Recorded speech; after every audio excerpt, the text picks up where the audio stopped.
இந்த ஸ்லைட்ல foreign banks அப்படின்னா என்னன்னு பார்க்கலாம். Foreign bank is a bank that operate in a country other than its home country. Head office வேற கண்ட்ரில இருக்கும், ஆனா அதோட பிரான்ச்சஸ் ஒரு விஷயங்கள் வந்து வேற கண்ட்ரில இருக்கும்.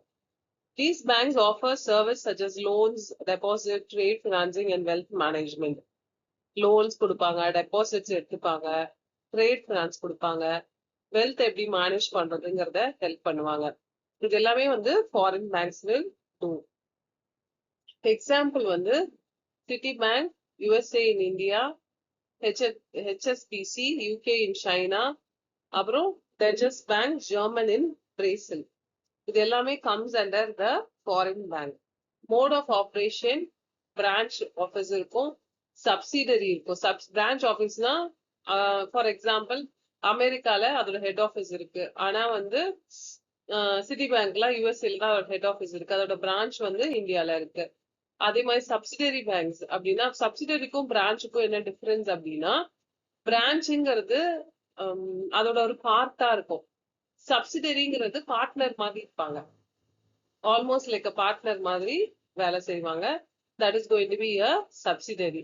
ரெப்ரசன்டேட்டிவ் ஆஃபீஸ் அது ஆக்சுவல் பிரான்ச்சா இருக்காது, அவங்களோட ஒரு ரெப்ரசன்டேட்டிவ் மாதிரி it will be here in another country. So this is known as foreign banks. Functions of foreign bank என்னெல்லாம் ஃபங்க்ஷன்ஸ் இருக்கு, அதோட உபயோகங்கள் என்ன அப்படின்னு பார்த்தா, retail and corporate banking, loans, deposit, credit service to individual and business கொடுக்கறது, trade finance, letter of credit, export import financing, export பண்றது, ஏற்றுமதி பண்றது, இறக்குமதி பண்றதுக்கான ஃபினான்ஸ். ஏன்னா அதெல்லாம் அவ்வளவு ஈஸி கிடையாது. லெட்டர் ஆஃப் கிரெடிட்டும் அது மாதிரிதான், அவங்களுக்கு பதிலா கடனை கொடுக்குறேன்னு சொல்றது. ஏற்றுமதி பண்ணும்போது நிறைய செலவுகள் ஆகும், இறக்குமதி பண்ணும்போது நிறைய செலவுகள் ஆகும், டியூட்டி, கஸ்டம் டியூட்டிஸ், அது மாதிரி. அது எல்லாத்துக்கும் வந்து ட்ரேட் ஃபினான்ஸ் கொடுப்பாங்க இந்த foreign banks. Investment banking, advisory, management and asset advisory, capital raising and wealth management. Capital எப்படி ரைஸ் பண்றது, இப்போ ஃபாரின் கண்ட்ரில ஒரு பிரான்ச் இருக்கணும், சரவணபவா ஹோட்டல் இருக்கு, அது எல்லா கண்ட்ரிலுமே வந்து பிரான்ச்சஸ் இருக்கு. அப்ப இன்னொரு கண்ட்ரில புதுசா ஒரு பிரான்ச் ஆரம்பிக்க போறேன் அப்படின்னா அங்க கேபிட்டல் ரைஸ் பண்றதுக்கு இந்த ஃபாரின் பேங்க் உதவி பண்ணும். அதே மாதிரி அட்வைசரி கமிட்டியாவும் இது இருக்கும். வெல்த் மேனேஜ்மெண்ட், நிறைய இடத்துல அவங்களோட வெல்த் இருக்கு அப்படின்னா அதை மேனேஜ் பண்றதுக்கு இந்த ஃபாரின் பேங்க்ஸ் உபயோகமா இருக்கும். Foreign exchange and treasury services, currency exchange, risk hedging and international transfer. Currency exchange பண்றதுக்கு நான் ஏற்கனவே சொன்ன மாதிரி ஸ்ரீலங்கா அப்படின்னு ஒரு இடம் இருக்கு அப்படின்னா அங்க கண்ட்ரி அவங்க யூஸ் பண்ணிட்டு இருக்க கரன்சி நோட்ஸோட விஷயம் வேற, இங்க இருக்க கரன்சி நோட்ஸ்க்கு வேற விஷயங்கள் இருக்கு. அப்போ இந்த கரன்சி எக்ஸ்சேஞ்ச வந்து யூஸ் பண்ணுவாங்க.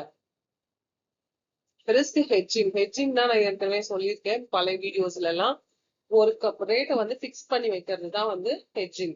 ஃபார் எக்ஸாம்பிள் யூஎஸோட கரன்சி அதிகமாகிட்டே இருக்கு, ஆனா இன்னைக்கு டேட்ல நான் வந்து ஒரு கரன்சி எக்ஸ்சேஞ்ச் பண்றேன் அப்படின்னு சொன்னா இந்த ரேட்டை பிக்ஸ்டா, இந்த ரேட்ல இன்னைக்கு என்ன ரேட் இருக்கோ அந்த ரேட்டை பிக்ஸ் பண்ணி வச்சுட்டு அதுக்கப்புறம் போறது. அந்த ரிஸ்க வந்து குறைக்கிறதுக்கு இந்த ஃபாரின் பேங்க்ஸ் வந்து உதவும். இன்டர்நேஷனல் டிரான்ஸ்பர், ஒரு கண்ட்ரில இருந்து இன்னொரு கண்ட்ரிக்கு டிரான்ஸ்பர் பண்றதுக்கு இந்த international transfer will be using.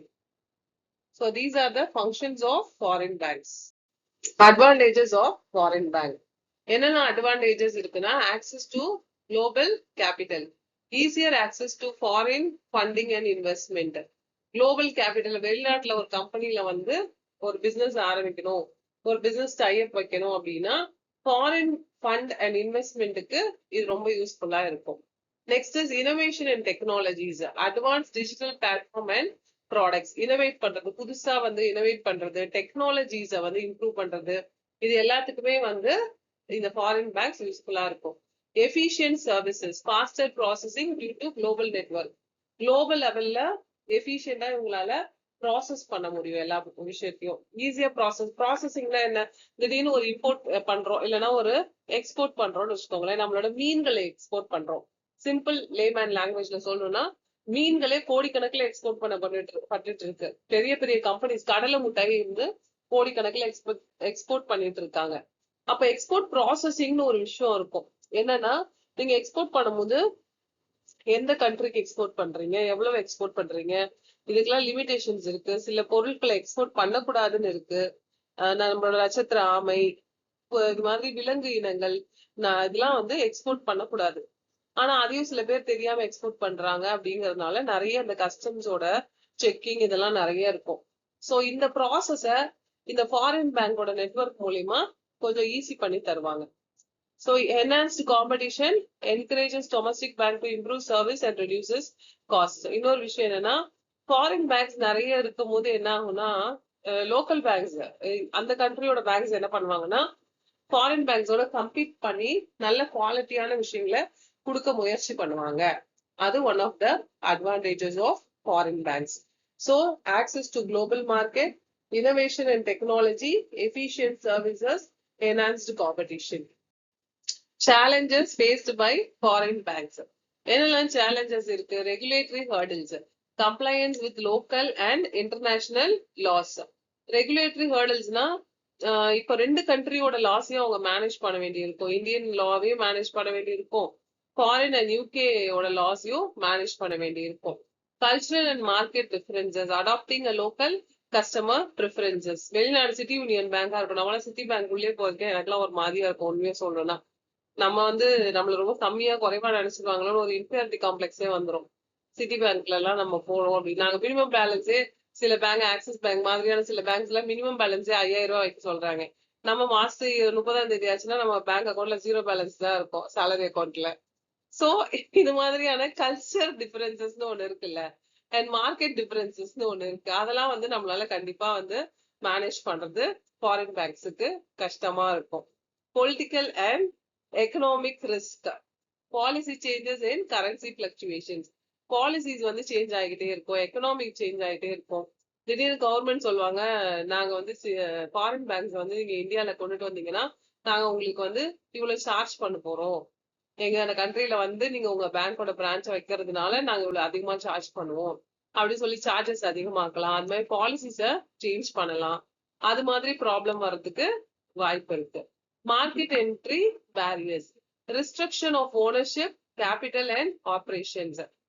Market entry barriers, எல்லா கண்ட்ரிலயும் போய் எல்லா கண்ட்ரிலயும் பேங்க் வந்து ஆரம்பிச்சிட முடியாது, சில கண்ட்ரீஸ்ல வந்து அனுமதிக்க மாட்டாங்க. So these are the different challenges faced by foreign banks. Role in development, developing economies. Developing எக்கனாமில இந்த ஃபாரின் பேங்க்ஸோட பங்கு என்னன்னு பார்த்தா, financial inclusion, bridging gaps in undeserved region. ரொம்ப வந்து வனரபிளா இருக்காங்க, ரொம்ப ரூரல் ஏரியாஸ்ல இருக்காங்க அப்படின்னா they will be having this. அந்த கேப்பை ஃபில் பண்றதுக்கு இந்த ஃபாரின் பேங்க்ஸ் வந்து ரொம்ப உதவும். நிறைய பேங்க்ஸ், ஃபாரின் பேங்க்ஸ் எல்லாம் வந்து as a part of corporate social responsibility they give loans to such rural places also. Technology transfer, introducing modern banking technologies. வெளிநாட்டுல இருந்து இந்தியாவுக்கு ஒரு பேங்க் வந்து நம்ம கண்ட்ரில ஒரு அவங்களோட தொழிலை செய்யும் போது என்ன ஆகும் அப்படின்னு சொன்னா, டெக்னாலஜி, வெஸ்டர்னைஸ்டு டெக்னாலஜிஸ் எல்லாம் வந்து யூஸ் பண்றதுக்கு வசதியா இருக்கும். இப்ப நாங்கெல்லாம் கொஞ்சம் டீன்ல இருக்கும் போது எங்க கிட்ட சொல்லுவாங்க, என்ன சொல்லுவாங்க அப்படின்னா, நம்ம வந்து இப்ப பயன்படுத்திட்டு இருக்க சில பொருட்களை எல்லாம் வந்து 10 வருஷத்துக்கு முன்னாடியே வெளிநாட்டுக்காரெல்லாம் யூஸ் பண்ண ஆரம்பிச்சிட்டான் அப்படின்னு சொல்லுவாங்க. அப்போ இந்த அந்த டெக்னாலஜி டிரான்ஸ்பருங்கிறது ரொம்ப வெஸ்டர்னைஸ் கண்ட்ரில சில டெக்னாலஜிஸ் வந்து நமக்கு ஒரு 2 இயர்ஸ் 3 இயர்ஸ் ஒரு 4 இயர்ஸ் கழிச்சுதான் நம்ம கண்ட்ரிக்கு வந்து சேருது. இப்போ முன்னாடி எல்லாம் வந்து பாத்தீங்கன்னா இன்னும் ரொம்ப லேட் ஆகும். இப்போ mobile phones and social medias இருக்கிறதுனால இப்போ வந்து ஒரு 2 இயர்ஸ்க்குள்ள வெஸ்டர்ன் கண்ட்ரில என்ன யூஸ் பண்றாங்களோ அது நம்ம கண்ட்ரிக்கு வந்துருது 2-3 இயர்ஸ்க்குள்ள. ஆனா முன்னாடி எல்லாம் என்ன ஆகும் அப்படின்னு சொன்னா, வெஸ்டர்ன் கண்ட்ரிக்கும் நம்ம கண்ட்ரிக்கும் உள்ள டிஃபரன்ஸ் பாத்தீங்கன்னா 10 இயர்ஸ் இருக்கும். நம்ம அப்பதான் அதை பயன்படுத்திட்டு இருப்போம், ஆனா அவன் வந்து 10 வருஷத்துக்கு முன்னாடியே அதை பயன்படுத்தினவங்களா இருப்பாங்க. So technology transfer will be equal. FDI support, facilitating foreign direct investment. இந்த ஃபாரின் டைரக்ட் இன்வெஸ்ட்மெண்ட் வந்து ரொம்ப பெரிய பிரச்சனையா பேசப்பட்டுச்சு. ஆனா அந்த ஃபாரின் டைரக்ட் இன்வெஸ்ட்மெண்ட்டை இவங்க வந்து சப்போர்ட் பண்ணுவாங்க இந்த ஃபாரின் பேங்க்ஸ். ஏன் அப்படின்னா, இந்த ஃபாரின் டைரக்ட் இன்வெஸ்ட்மெண்ட் என்ன பண்ணாங்கன்னா, இந்த ரிலையன்ஸ் இவங்க எல்லாம் வந்து டைரக்டா இன்வெஸ்ட்மெண்ட் பண்ணி தொழில் பண்ண ஆரம்பிச்சாங்க. அது லோக்கல் பீப்புளை வந்து ரொம்பவும் பாதிக்குது. ஃபாரின் வந்து எந்த ஒரு இடை விஷயமும் இல்லாம டைரக்டா வந்து இன்வெஸ்ட் பண்ணும்போது இட் கிரியேட்ஸ் அ ப்ராப்ளம் அப்படின்னு ஒரு issue. Again we may go under the control of the British or some other country அப்படின்னு சொல்லி ஒரு இஷ்யூ வந்து கிளப்பிச்சு நடுவுல. ஆனா அது மாதிரி விஷயங்களுக்கு ஃபெசிலிட்டேட் பண்றது இந்த ஃபாரின் டைரக்ட் இன்வெஸ்ட்மெண்ட்டா இருக்கும். Improving banking standard. So bringing global best practices and compliance norms. Banking standards improve பண்றது, குளோபல் வைஸ்ல வந்து அதை இம்ப்ரூவ் பண்றது, இது எல்லாத்துக்குமே வந்து இந்த ஃபாரின் பேங்கிங் ரொம்ப யூஸ்ஃபுல்லா இருக்கும். இந்த வகையில இது ஹெல்ப்ஸ் இந்த டெவலப்பிங் எக்கானமி. தேங்க்யூ.